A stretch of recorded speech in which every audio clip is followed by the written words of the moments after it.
সরকারের আমলে বাংলাদেশের সব থেকে বেশি মানবাধিকার লঙ্ঘন হয়েছে।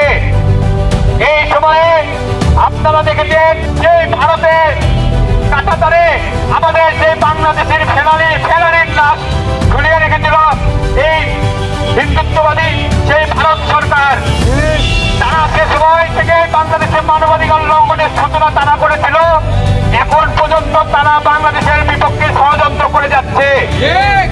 আমরা আজকের এই মানববন্ধন কর্মসূচি থেকে পরিষ্কার ভাবে বলতে চাই, ভারতের সাথে বাংলাদেশের যে সম্পর্ক, আওয়ামী লীগের সাথে নিয়ে ভারতের সম্পর্ক ছিল, বাংলাদেশের সেই সম্পর্ক কিন্তু এখন আর নাই, আর হবেও না।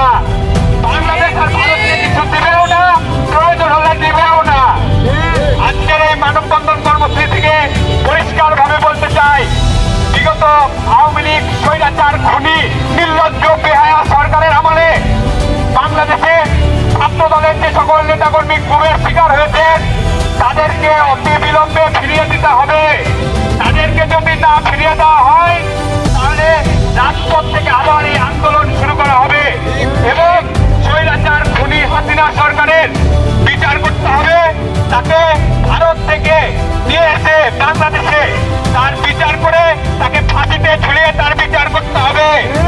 এছাড়াও এই 14-15 বছর ধরে যারা মানবাধিকার লঙ্ঘন করেছেন তাদের সবাইকে বিচারের আওতায় নিয়ে আসতে হবে। আজকে আমরা এই মানববন্ধন থেকে এটাই দাবি জানাই। আর আজকে এই মানববন্ধনে যারা উপস্থিত ছিলেন সকলকে আমাদের পক্ষ থেকে ধন্যবাদ। ইনশাল্লাহ আবার আমাদের এই বিচার না হওয়া পর্যন্ত আমাদের এই কর্মসূচি চলতেই থাকবে ইনশাল্লাহ। এ বলে আমি আমার বক্তব্য শেষ করছি। বাংলাদেশ জিন্দাবাদ, বাংলাদেশ জাতীয়তাবাদী ছাত্র দল জিন্দাবাদ, দেশ নেত্রী বেগম খালেদা জিয়া